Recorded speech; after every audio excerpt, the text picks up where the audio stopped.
Delighted to be joined by Israeli lawmaker and former Special Forces Commander Omer Bar-Lev. Omer, nice to be here, Barbara. Thank you. Excellent. Let's start with Gaza. Next week marks 4 years since the last war, yet here we are, rocket launching, cross-border attacks, looming humanitarian disaster and prospects for more war. How to break this cycle when Hamas seems to exploit every opportunity to divert the economic and development assistance it gets to its combat machine. So, you know, the question is, in the 3.5 years that has passed since 2014, what did we do in order to try and change the situation? And unfortunately, the current policy of the Israeli government is when they shoot at us, as they are shooting at us right now, we know how to shoot back and we are doing it better.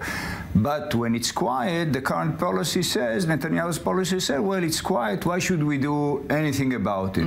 And now, right now, we are in a new escalation that can easily go into a complete war, total war between Hamas and ourselves.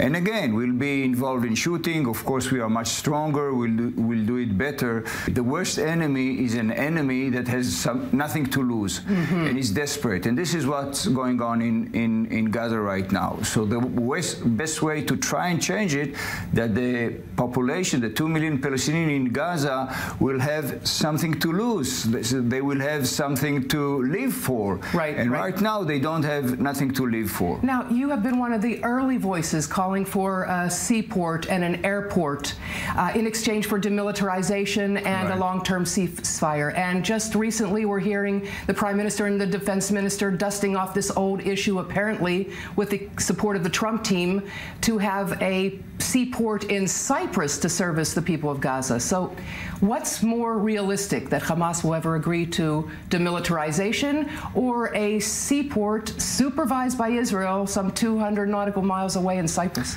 You know, I think that if we are trying to find any solution or formula that tomorrow the future will be different, it won't be different. But it's all about the process. And if for the meantime a seaport in Cyprus will be, and in this time a seaport, a deep water seaport, will be built in Gaza, millions, hundreds of millions of dollars will come to Gaza. The economy will raise up. People will have a reason to wake up in the morning and work and receive salaries.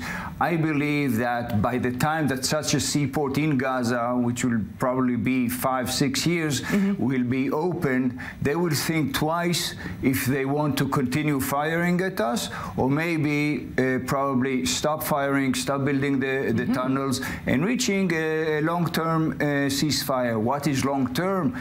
Will it be 10 years? Will it be 5 years? Will it be 15? I don't know, but let's begin with that. Interesting. And now you have repeatedly told your colleagues, those that are calling for all-out war and to target the leaders of Hamas and really go in, sometimes even reoccupy Gaza, your words have always been, there is no such thing as military victory in Gaza. Please expand. There's no such thing to wipe off Hamas by military means. In order to do that, we'll have to conquer all Gaza. We'll have to be there to fight from one house to another for months. And Israel doesn't want it. Even the Prime Minister, Netanyahu, says he doesn't want it because it's not realistic. And we don't want to, again, be responsible for a day-to-day meals and water and electricity for 2 million Palestinians. So, but again, it's not only me. Today, all the military administration in Israel says the same. So again, I'm going back to the question you asked me in the beginning. How to break the cycle. Yes, how to break the cycle, and why didn't the Israeli government do something in those 3.5 years that we had relatively quiet in the south? A former warrior as you are, an agronomist that you are, I'd be interested in your views about these burning kites and balloons that have wreaked horrendous damage, ecological and economic damage on the Israeli side of the fence. Should these, those that launch the kites and the balloons, many of them teenagers or even children, be targeted for killing as those that launch rockets are scheduled for martyrdom?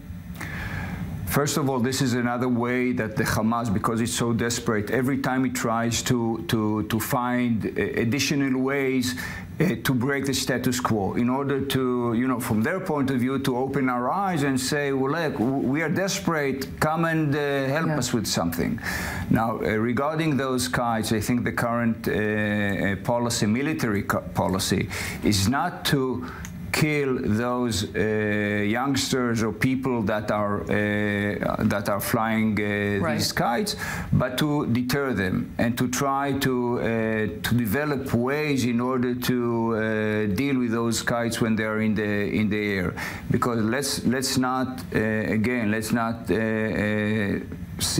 is a difference between burning fields, which is terrible, and no country will live with that, and killing people. It's two different things, and right now I really support the delicate way that the Israeli military deals with that.